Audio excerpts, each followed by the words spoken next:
Arganissima, New York. Your exotic skin, hair, and beauty source, and your one-stop shop for all your natural and organic skin and hair care, featuring authentic organic Moroccan oil and prickly pear seed oil and much more. Bringing you only the best, straight from the source and proudly produced in the USA. So what are you waiting for? Shop today at www.arganissima.com.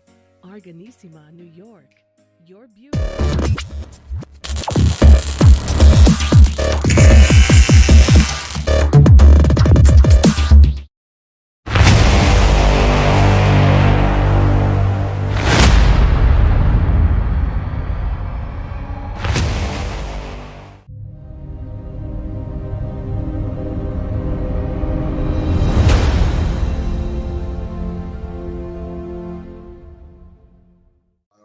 Folks, welcome back to the iHealth channel with a new episode, a new session with the one and the only Dr. Heim.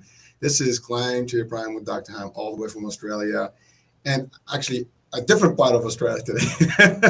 Okay. We're in Hobart. We're a long way south at the moment, but it's a gorgeous place. Is Hobart? Nice. Well, I'm not familiar with the map where it is located, but you can school us here about it. I mean, it's a big place. Australia is a huge place, but usually when you see a map of Australia, it's got this little island down the bottom. That's Tasmania, and so that's where I am at the moment. I'm a little part that's away from the rest of it. Yeah. You're further south. Is there a time difference in addition to what we have already? No, same we're fine time? at the moment. We're at the same time. Yeah. Excellent. Well, listen, Doctor, I am really excited to have you here. I know we had only 3 weeks or less than 4 weeks since the last show, and we had a blast. And of course, we are ready to take calls. Our number is on the screen, 732-332-8493. And again, this is a live show, so anyone, please feel free to call us. I do have a series of questions that have been coming to us. One of them actually was from the previous show. We just didn't get to it. It was actually on the chat. And we also have the ability to see chat here.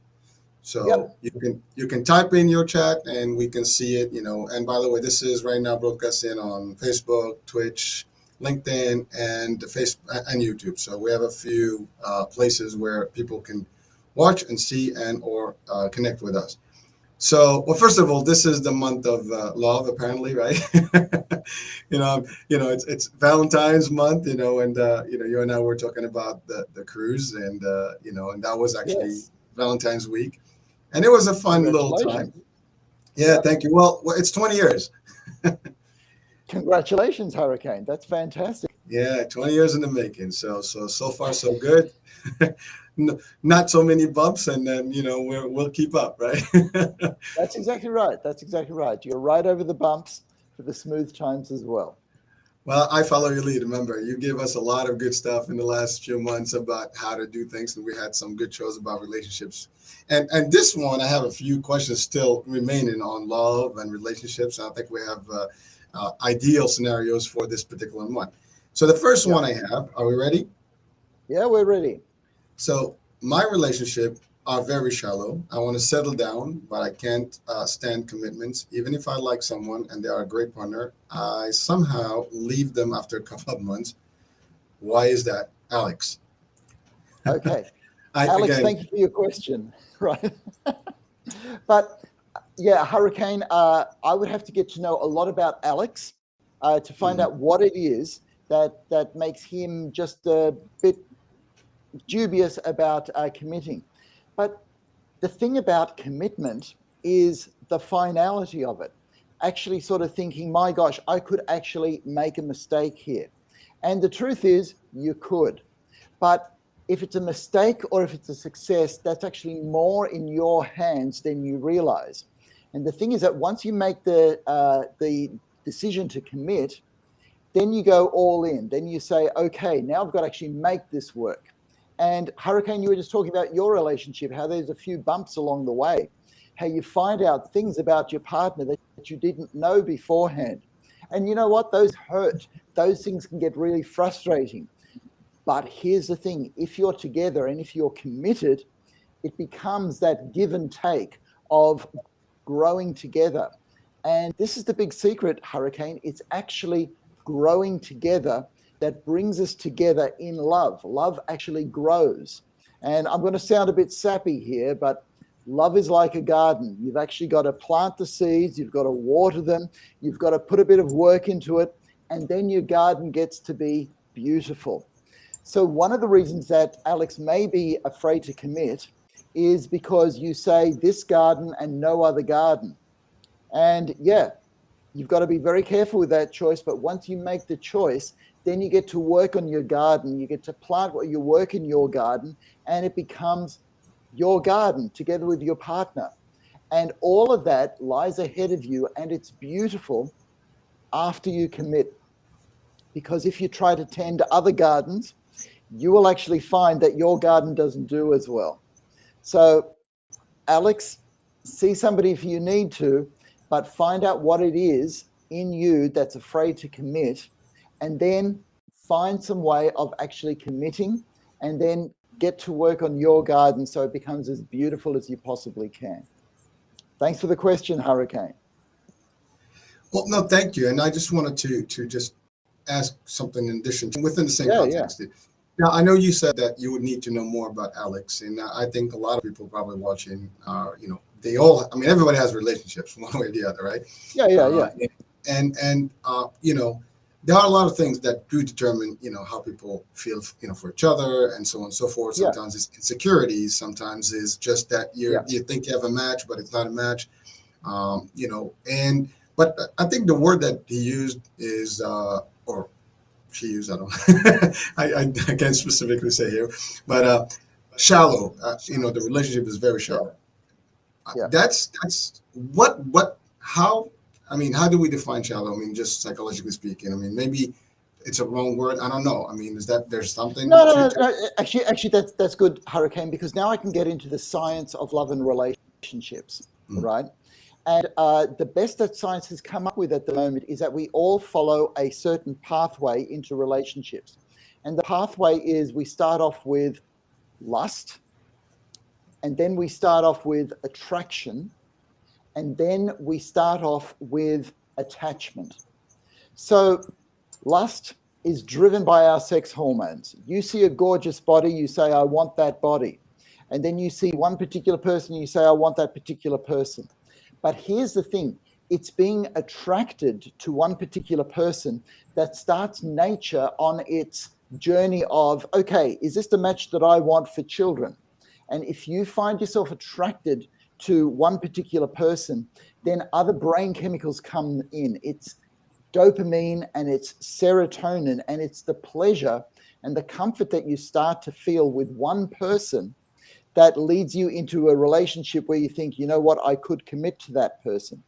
And when you get that feeling of this is the one, then science tells us that that's actually driven by different brain chemicals.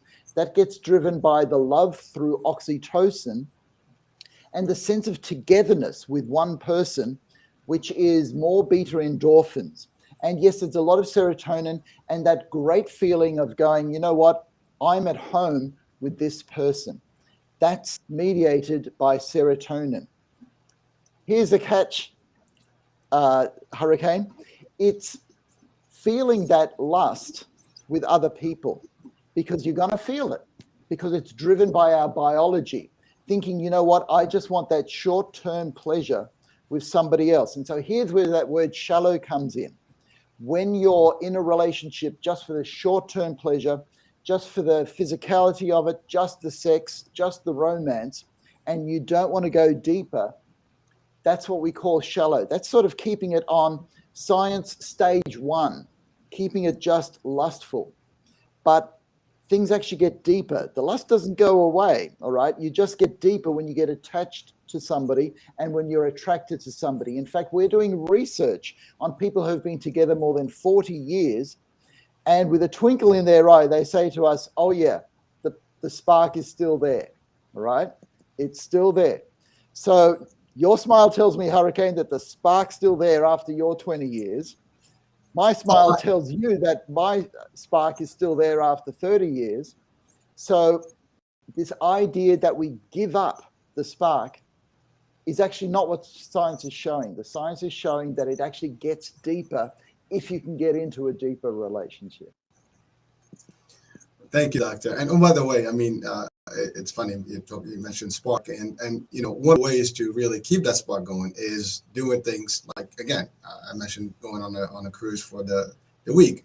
Now, I mean, I don't particularly celebrate the Valentine's concept, but the idea is, there's this big debate about love shouldn't be just in a day. I mean, love is continuous, right? You don't love someone just one day and just bring them a bouquet of flowers and then you're good. Yeah. But the thing is that we biologically respond to novelty, right? So, and people think that novelty has to be, I'm going to have sex with a different person. But novelty is when you are with a person that you are deeply involved with, to go to a place that you've never been to before, to a hotel that you've never been to before, or to buy a bouquet of flowers that you've never bought before. That is novelty that keeps the spark going.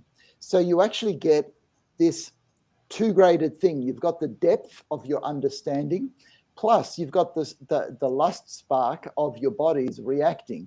And if you can get those two together, you've got a winning combination for your brain and for your body, I might say. Yeah, there's good benefits and bonuses, right? Yeah, that's right. There's benefits and bonuses. Well, go ahead. Sorry, Doc. No, I just wanted to say, because the ultimate feeling of love is after you have satisfied the physical side of love, that you feel more in love and you want to stay with that person because you feel closer to them, rather than an empty feeling of, hey, I just don't know this person. Where am I at the moment? I better get out of here, right? So if you've been in a relationship for 20 years, you actually get that feeling of, my gosh, every time we do this, we just get closer. And that is the love ideal. And science tells us that we can actually have that. Well, Doctor, it's funny because on the ship, and again, it's weird, but 90% of the ship was folks that were 55 maybe to 75 or more. So, and there were plenty of couples. I mean, obviously it's Valentine's week, so everybody is a couple there. And the relationship, they were still having, to your point, the spark. They were hanging out. They were doing all the good stuff. It was just a fun experience to see them. Yeah. Okay. So one of the reasons that it tends to be more people who are over 55 is, firstly, they can afford to go on cruises, right? Okay. And secondly, they are looking for the novelty of a cruise, for a different country or a different restaurant, just to add that to the spark of romance.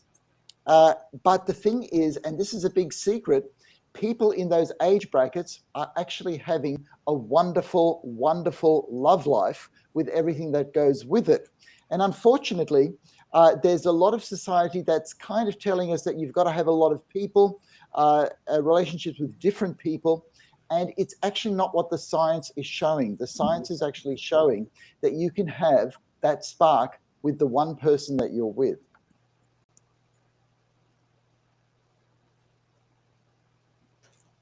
Thank you, Doctor. You froze up for a frame a little bit. Oh, I'm sorry about that.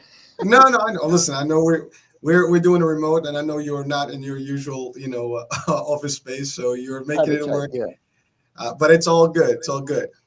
Well, so Doctor, thank you. I mean, like I said, this whole topic is intriguing, and I think everybody experiences love one way or the other, and relationships is a big deal.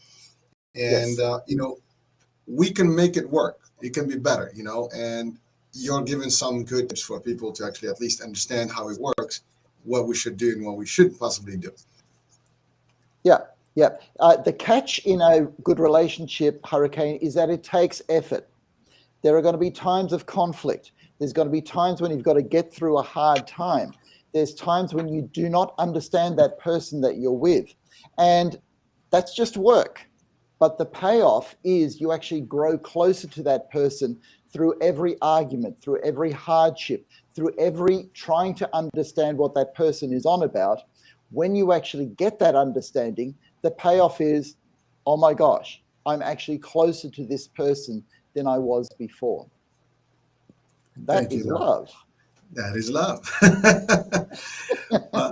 Well, thank you, thank you. Well, folks, by the way, again, we are live. You can please dial in 732-332-8493, and you have the one, the only Dr. Heim, dedicated hour for you. So, hey, it's a good time to ask questions.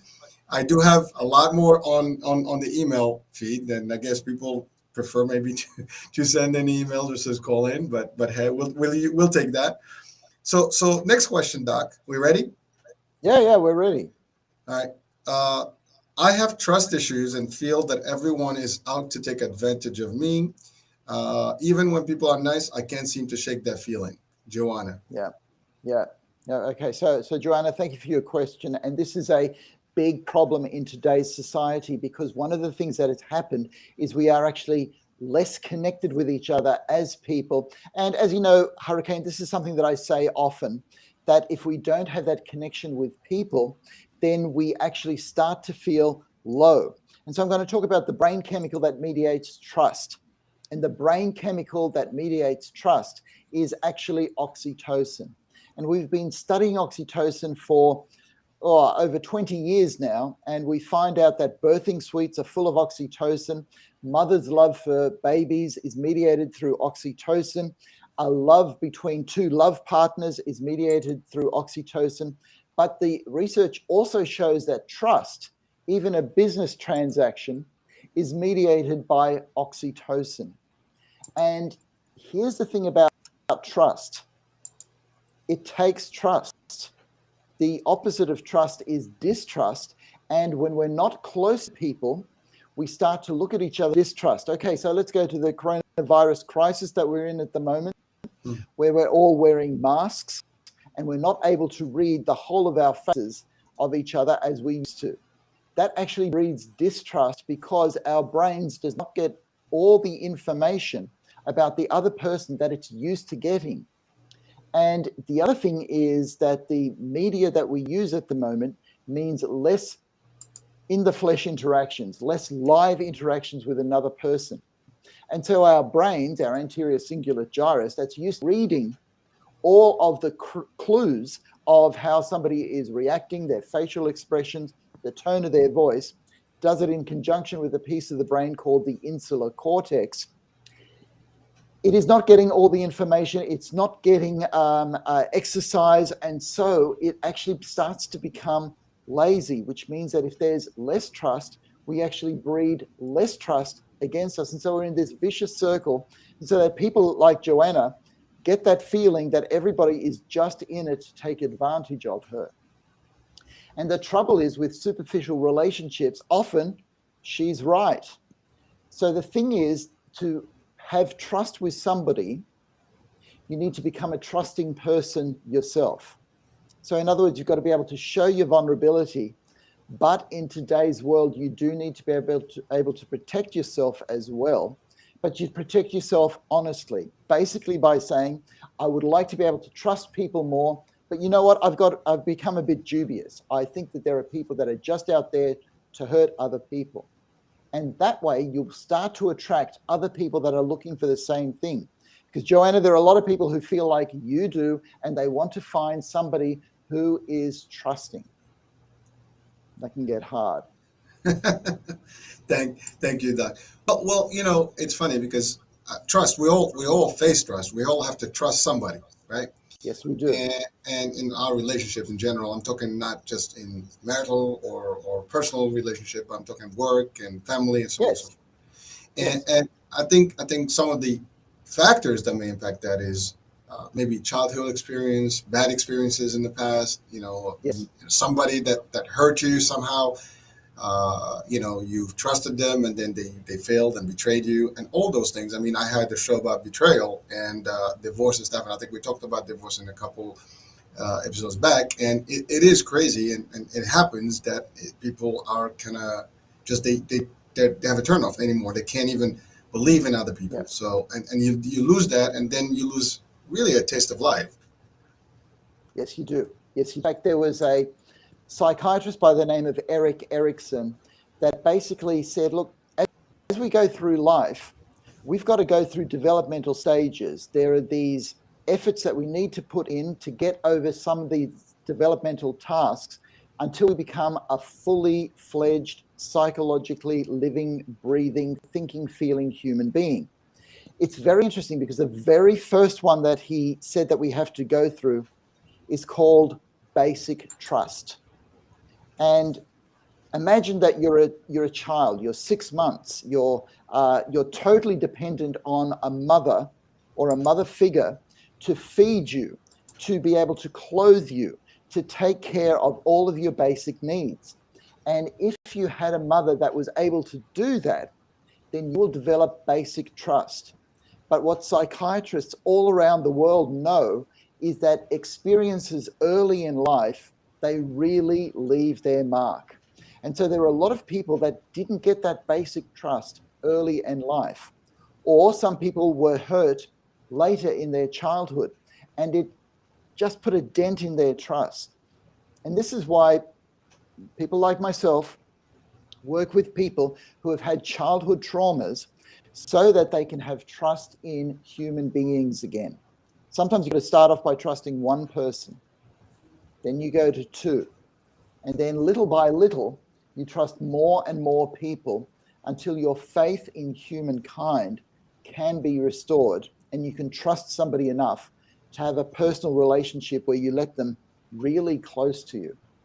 But it's a big problem, Hurricane, and childhood trauma has a lot to answer for, but we all have to learn basic trust. Well, I mean, we do live in a world that is a little crazy, you know. And I you know, it's funny. I use the word crazy a lot, but you know, that's my generic term for chaos. That's fine with me. but really, I mean, the society we live in. I mean, there's so many potentials where you can easily be manipulated, used, abused. I mean, not so much just when you're a child, even at an older age, doesn't matter. Yes. Even in business relationship, you get betrayed, and then you just become cautious, you know, on any level, you know. Yes, that's right. That's right. So what's really difficult in this is society's values, because what the science shows is that we all actually have a choice between being very selfish or selfless, where we're able to live for other people. And through our experiences, shape our choices, but we can actually choose to be a selfless person who will help other people, or to be a selfish person who will just use and abuse other people. That's what the science shows. And the thing is that for us to make that choice, our society has to value it.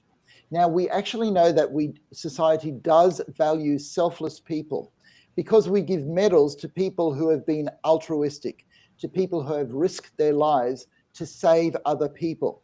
We don't give medals to people who have scammed other people for their own personal gain. In fact, we've got laws and they could find themselves in jail.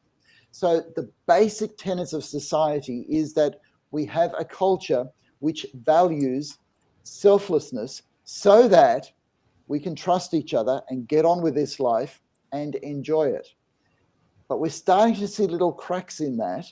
And obviously, I would encourage people to make the choice to be a trustworthy person. But I cannot guarantee that you are going to meet trustworthy people in your road throughout life. But if you're one yourself, the chances are that you will start attracting trustworthy people around you. Well, people, I mean, we have choices, right? I mean, we do have to select our, I guess, crowds and people that we interact with, and we can test them out. If we don't feel that there is enough, you can test people with little things, right? Little secret to give them, even it could be a gimmick, and just to see whether that's going to come back in the wrong way, or maybe get diffused somewhere else, and then there you go.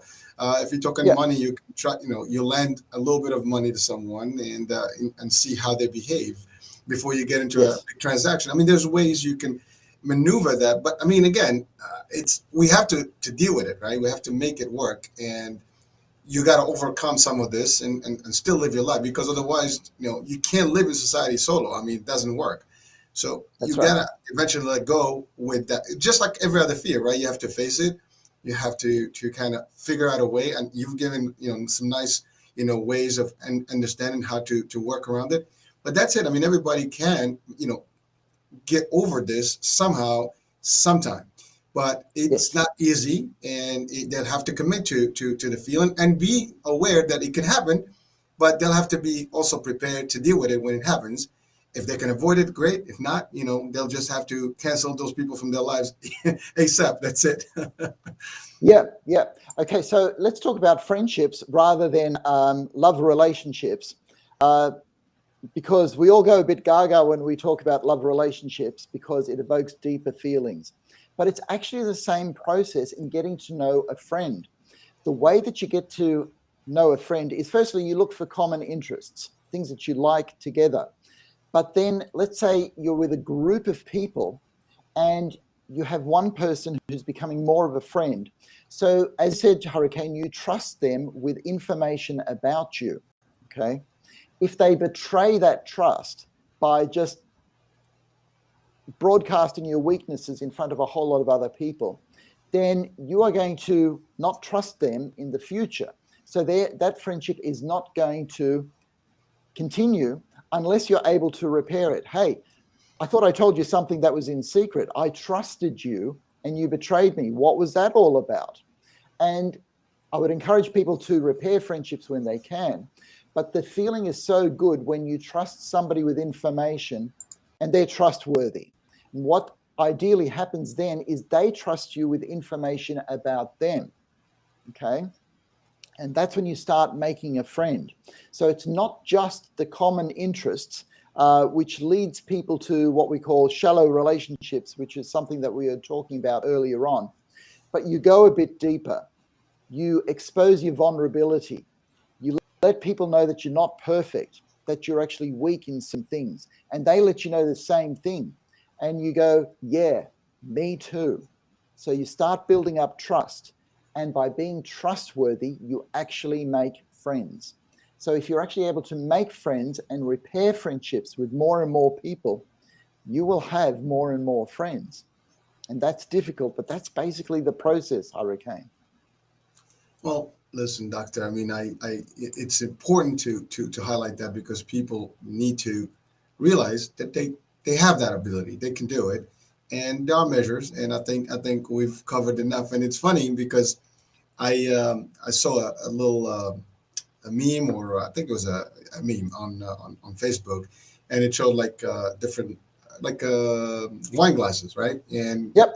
And it says trust is just like a wine glass or a glass. If it shatters, it can never be the same. And so they glued it back, and the picture shows a very good glass shape. Everything is brand new glass piece, and then it's broken and it's taped together, and then now you can see it. It's really shattered and just glued together.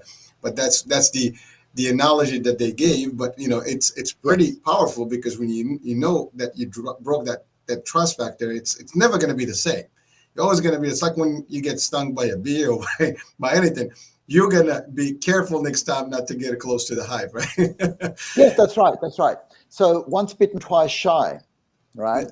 That's right. So, but what you were describing there, Hurricane, in a wine glass being shattered and then put back together again, there's a beautiful Japanese art by the name of kintsugi. And what they do is they get vases and they break them and put them together with gold inlay. And you end up with this new vase that looks like it's been shattered, but it actually becomes more beautiful when it's been put together with gold inlay, because the analogy is, even though sometimes our trust is shattered, if you can learn to trust again and bring yourself back together, the final result is actually sweeter, more beautiful than in the first place. So in other words, even though a lot of us have had traumatic experiences, when you work through those experiences and put yourself together again, often with a therapist, you end up with a life result that is more beautiful because the pain has brought you to deeper realizations.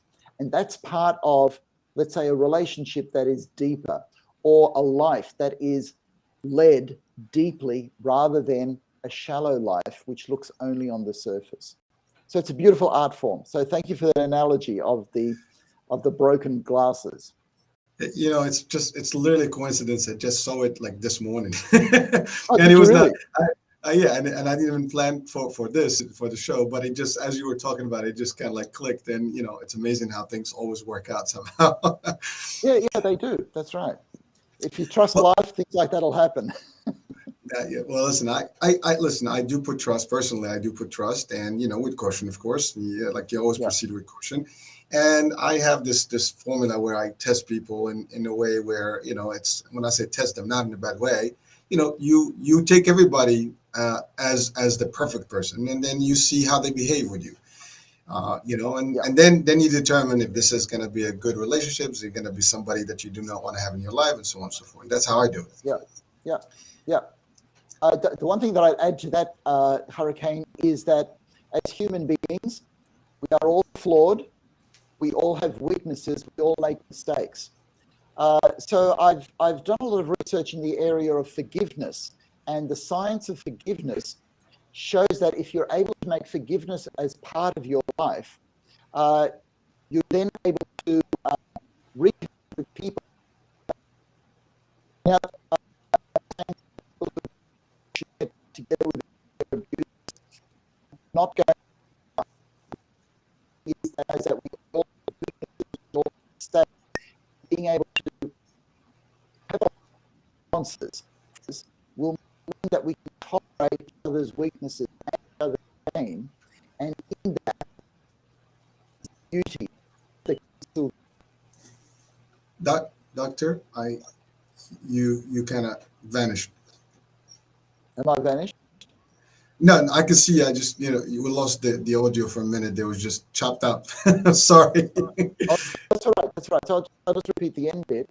That if we're able to make allowances for each other's weaknesses and be able to use forgiveness and the science of forgiveness, brings a lot of health benefits, mental health and physical health benefits for people who practice forgiveness.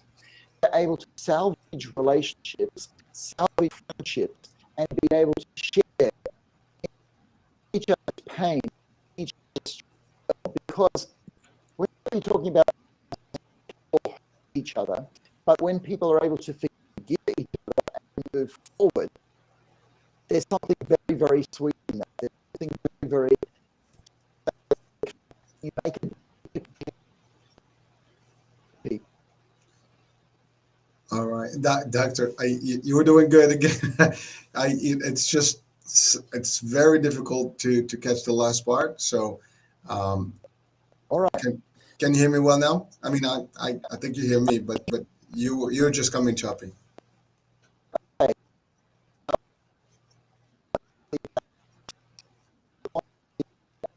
Able to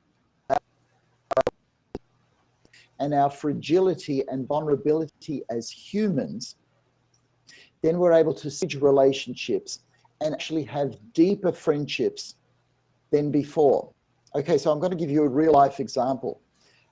There's a Dutch novelist by the name of Corrie ten Boom, and she actually met the Nazi guard responsible for exterminating her sister. This is a very confronting situation. And in an agonizing few minutes inside her head, she went through a process of forgiveness.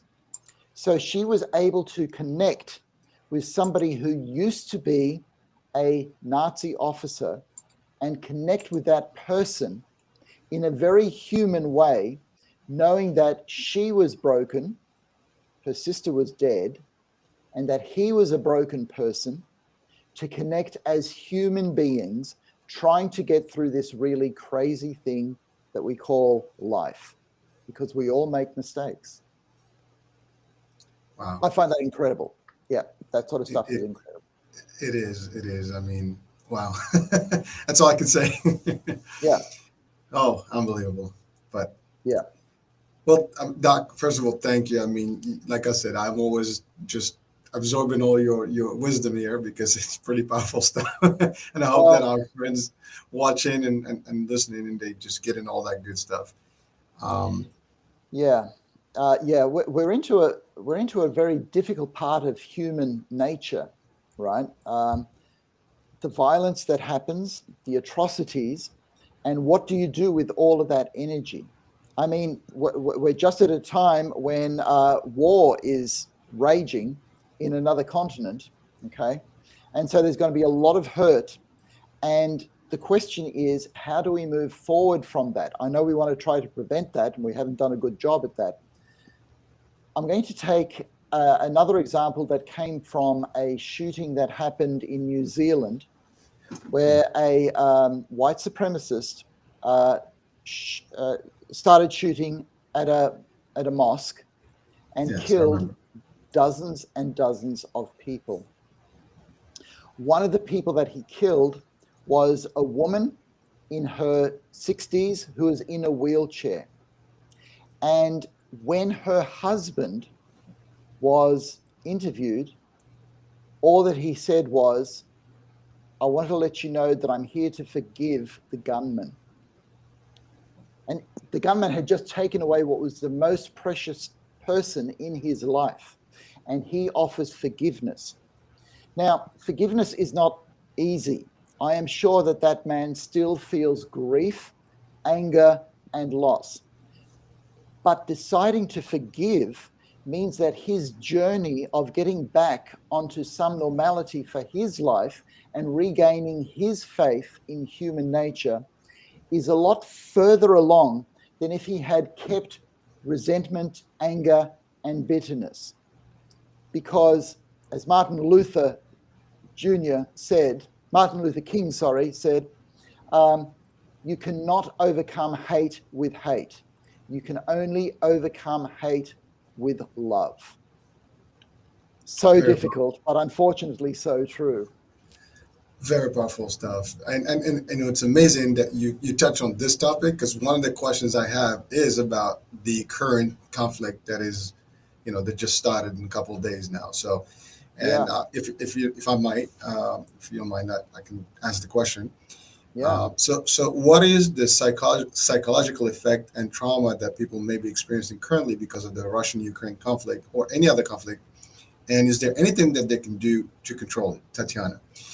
Uh, Okay. and I know conflicts are happening all over the world, and this is Yes, just one new one that could escalate too crazy. But we hope that that's not the case. But it is escalating right now, yes, it and the is. world is watching, and everybody is Yes, it is. concerned. I mean, this is Yes. this is not a small war we're talking about. This can go No. bad. Yeah. And so, sorry, go ahead, Doc. No, that's all right, Hurricane. Tatiana, thank you for the question. Okay. And so this is huge because having worked with people who have got post-traumatic stress disorder because they were in hot war situations, some of the things that people experience in war are actually unimaginable. They're unspeakable. They are so horrific. It is just devastating to think that these things are still happening and that we're not moving forward as a species from using war as a way to express ourselves. So the suffering is unimaginable. Yet, this is what's absolutely amazing. The human spirit and the human capacity for resilience is actually great. So even though there are thousands of people who have died just in the last couple of days, that means thousands of tragedies for tens of thousands of people who are losing people who are close to them. The amount of suffering is unimaginable. And yet those people will find some way to go on because the human spirit for survival, and we know this scientifically, is really great. How do they do that? It's really difficult. Everybody is on their own journey. So people are now asking, what can we do about this conflict? How can we stop things like this happening? Well, unfortunately, the same energy that is played out between nations get played out between neighbors, between people in the same family, and even, Hurricane, when we have conflict with our love partner, right? When I argue with my partner, when you argue with your partner, it's a small way of expressing what is difficult about the whole human condition. What's difficult about the whole human condition is that we are all free agents, and some of us try to control other people, and that doesn't work. So what can we do about this present conflict? This is what I would say. Do what you can to get on well with all the people around you. If you have a conflict in your life, do what you can to sit down with that person and try to come to an understanding. Sometimes that's not possible. Sometimes you have to live and let live. Sometimes you have to keep distance, but going into anger states, going into hateful states is never actually helpful. So listening helps. When you're in an argument with somebody that you love, just to say, look, doesn't matter what happens here, I just got to let you know I still love you, and I want to listen to your point of view, and I want to try to understand it, and I want us, as far as possible, to get on well. Because if we could solve the problem of how two people in a love relationship could get on in peace all the time, then we as a species could solve the problem for nations to be able to live in peace and harmony all the time. We are actually trying to do that, and at the moment, today, we're not getting as much success as we'd like. Thank you, Doctor. And you know, it's I'm listening to you, and I know the conflict had just begun right now, and I mean it's been escalating, and obviously in the last couple of days it's real. But I think that what makes this particular conflict a little bit more confusing and difficult, I think, worldwide than some other ones. It's not just a humanitarian tragedy, but I think the problem now we're talking about almost going back to Cold War level, of danger, and we're talking about potential nuclear. And so there's people that are really afraid and almost kind of fearful for their lives anywhere in the world, not necessarily just even in the region where the conflict is right now, because the threat is more, serious because of the type of. So people right now, I mean, I've been, watching the news and looking at the some of the posts out there. I mean, obviously everybody is, praying for Ukraine, and there are some opinions also that may be for the Russian, crowd there, and so there's that conflict as well in terms of opinions. And I've seen both sides of the story. I mean, it's just amazing. Whereas the conflict, there's always two sides of the story, and everybody's pulling from this side. On one side, they think that they're right. The other side, they think it's the right. But you're right. At the end of the day, what we need as a human nature, as a human race and species is that, peace. And we have not been able to attain that no matter what. I mean, you get a couple of years of quiet. I mean, we had the pandemic. It did actually a good job. We stopped conflicting between each other, and we just had to deal with it. And, it's so sad that we had to have a virus, stop, things and allow us to actually kind of be human again and help each other. But unfortunately, it's again, we're resuming live as previous. I mean, you talked about the case of the sister, with the Nazis, and with there's other type of conflicts that we've seen. I mean, we had the Syrian conflict, more recently, and we have Chechnya. I mean, there's so many. And also, you talked about the guy that went into the mosque, and I mean, that was also another horrible event that we've seen. Actually, literally on the media live. I mean, it was crazy. And again, all this stuff, you see kids, you see ladies, women, elderly. I mean, property is destroyed, and people are like literally fleeing right now from their homes, and with nothing. They just want to be safe. Yes. And the level, that's just the people that are impacted directly, immediately. But then you have everybody right now that's anxious. I mean, we're anxious here. I mean, you guys in Australia, so it's a little different. The conflict is so far out, it's unfunny. But for us, I mean, we're, our president, they're having some big, difficult discussions right now. Yes. And so there are people here, even in the New York area, and then I guess the East Coast, that are more concerned about it, because you never know if this thing's. That's right. That's right. I mean, Putin has been literally very adamant that if someone touches or whatever gets crazy with them, that side. I mean, he's prepared for everything. When that's been interpreted as, bring it on, we good, we can go even nuclear, and that's actually a scary thought even to just to mention.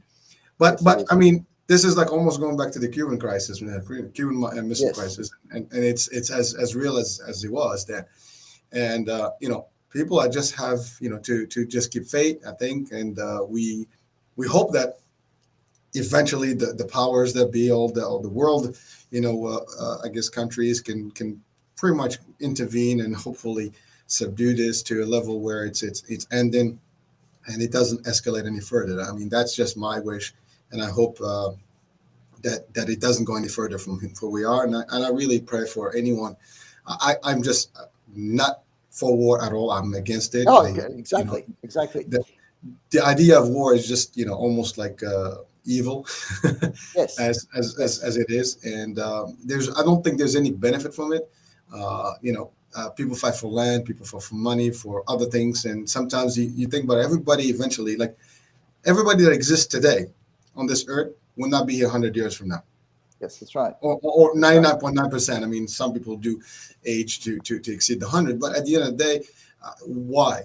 I mean, that's my question. And so I try to justify it in my mind, like, we shouldn't even have these conflicts because it doesn't make sense. We fight for land. Land comes, goes.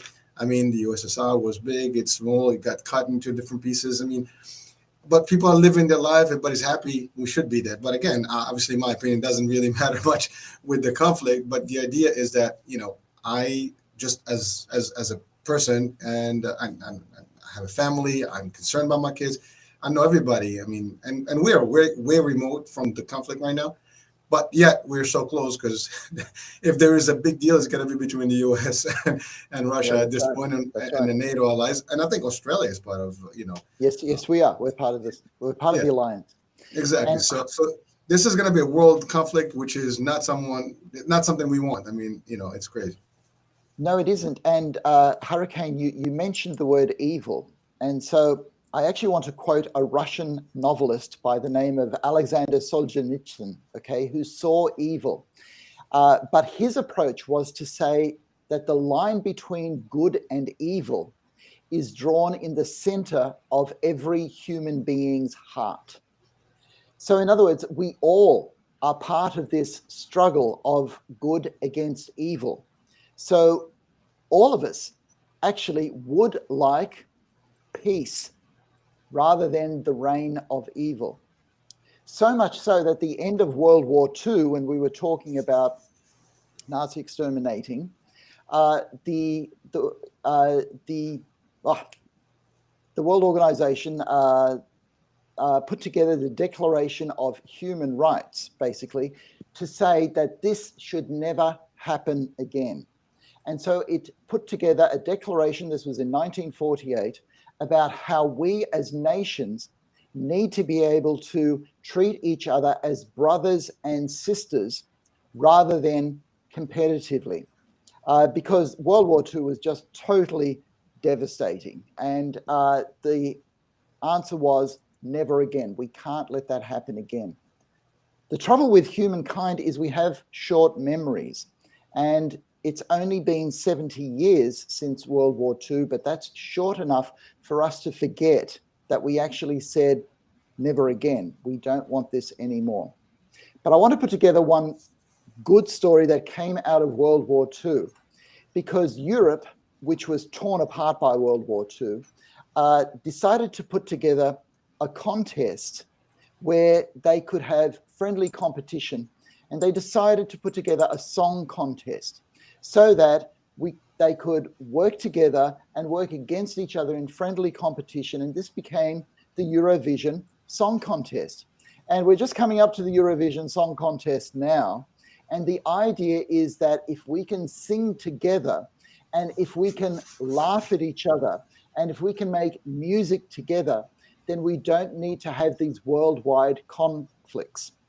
Now, I'm not sure if Russia is going to be invited to the European Song Contest, or what the Ukraine are going to do about the European Song Contest, but it would be much better to keep interactions in songs, as glib as it sounds, rather than on the battlefield, because one causes beauty and happiness, the other causes misery, pain, and trauma.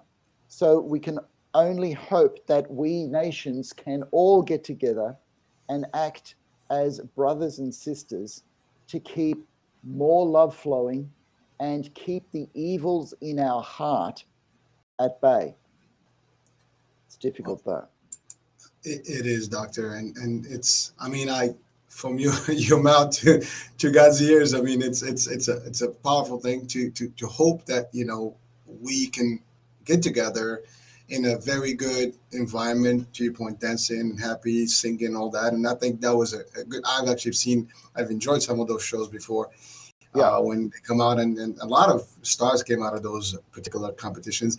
But sports is another example where the world gets together in World Cups and all these things, and everybody gets along, and it's very nice. It's just so sad. And you mentioned about World War II. That was devastating. Now, if this actually engages to any level, this is not going to be as just devastating. This is going to be the end. I mean, we can't even think about it. And I just don't want to promote negativity here on the show, but really, when you think about it, this is. We're talking about some powerful weaponry, and yes. This is not going to be just flying over and throwing some bombs and destroying property. This is one drop, and it's nations go, and billions of people's lives will be lost there, and there's no coming back from it. There's no winner in this one. That's the part sometimes I don't get it. The concept that you even think that this is okay is mind blowing. I mean, yes, it is. To put it even on the table as a choice, as an option, it's just amazing. But unfortunately, we have to live through it. We have to see how it's going to go, and we just hope. And I wish, that this is going to, dissipate and with less loss of life, and hopefully quick, so it ends. And we'll see what happens. Yeah. So I do want to say something as to how people can get through this without losing their way in life. Because it's actually very, very easy to lose your way without this particular center. The question always is, what can I control and what can't I control? And unfortunately, we cannot control other people. That's why we're in this conflict to begin with. But we feel helpless when there's nothing that we can do. But there is something we can do. And quite frankly, if there is a listener out there that works at the White House at the moment, right? If there's something you can do, you have to do that. But all of us need to know what we can do and what we can't do. And we may not be able to stop war overseas, but we can all do our bit to stop war amongst ourselves, amongst our family, amongst our friends, amongst our neighbors. So in other words, do what you know that you can control rather than worry about what you can't control.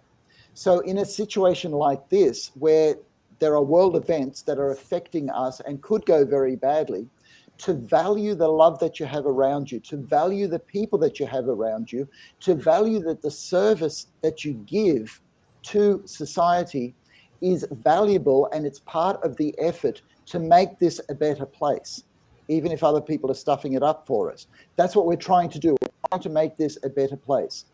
So to value the people, and to value your own service, however you contribute, that doesn't have to be large, we're all contributing in a small way, then you are part of the human race, and you are part of shifting that line away from the center towards more good in the heart of the human species. That's not easy to do. No, it's not. And but by the way, I mean, I appreciate those words, Doctor, because at least when we're at the end of the show right now, but we want to keep people in positive swing of things here, and really good advice that we can diffuse this at a lot of different levels, and hopefully we can start again, as you said, with one group, and just kind of escalates to the rest, and hopefully it's contagious enough to stop this whole thing, and people can live a better life. Yeah, and I do want to give just a few practical things of what to do in a crisis like this. Mm-hmm. Hug your children a little bit longer. Look into the eyes of a friend a little bit deeper. Say hello to a stranger on the street a bit more sincerely. Do your work just a little bit harder with a little bit more love and giving so that others benefit. And the total effort of that makes a difference to a worldwide conflict. Doctor, that is great. And I actually I'm absorbing it, and I know that people are watching or listening, at this point they can take that, to heart, because I think we all can do that. And that's a very good start, and I think that's getting us closer to love and being a happier person. Because again, love is happiness, and that should be a good, I guess, close up for today's show. I would love to have always positive discussions, and unfortunately, this conflict has, That's right. become, a reality. And Yes. but it is psychological, at best. Even if the words that are being used right now as a threat are just psychological warfare more than anything else. Even they're not really true, and they're not going to come through with, taking it to the next level in terms of the warfare here. But the fact of the matter is still it has an impact, and I think your input today was very valuable for audiences anywhere in the world. If they can hear it, please take the advice from Dr. Heim and use those tactics to at least overcome the current situation and be able to mitigate the feelings that you have today. Any last words, Doctor, for today's show? I know we're closing right now. Yeah, we are, Hurricane, but I think you've said it all. Look, thank you to everybody for listening. Focus on the love in your heart and how you can share it so that there is a bit more love and a lot less fear in this world. And it's always the right thing to do the right thing. So in other words, whatever life calls upon you to do it with love. And through all of us, that has to make a difference, even at the highest echelons of diplomacy in this world. Doctor, thank you so much with that close. It's always been real. It's always been great. I'm always psyched to have you on this, and I enjoy it. I learned from you, and I know we drive and deliver some real good stuff to our audiences here. So that being said, we will end today's show, and we'll be looking forward to you coming back again at the end of March, I think. Yes. The last Friday of every month, so end of March. And again, we go live, and now we have multiple feeds coming up. Please send in your comments and any questions you might have to hurricaneH@iHealthRadioUSA.com. Or when you come on the show, you can literally call us live on the station, or actually you can even put your chat right now while we are on the discussion. We'll be able to see it. And this chat is driven from different platforms. So whether you're on Facebook, YouTube, Twitch, or LinkedIn, you can still send in, and Twitter, you can send in your stuff in and live, and we can respond to it. So we had plenty of questions today, and I have a few bunch left for the next session, and hopefully we'll get a lot more. So please interact with us. Dr. Heim literally puts a great time to deliver this, and because the mission is really to help people. That being said, Hurricane H here. Thank you so much for watching, and we'll be talking soon.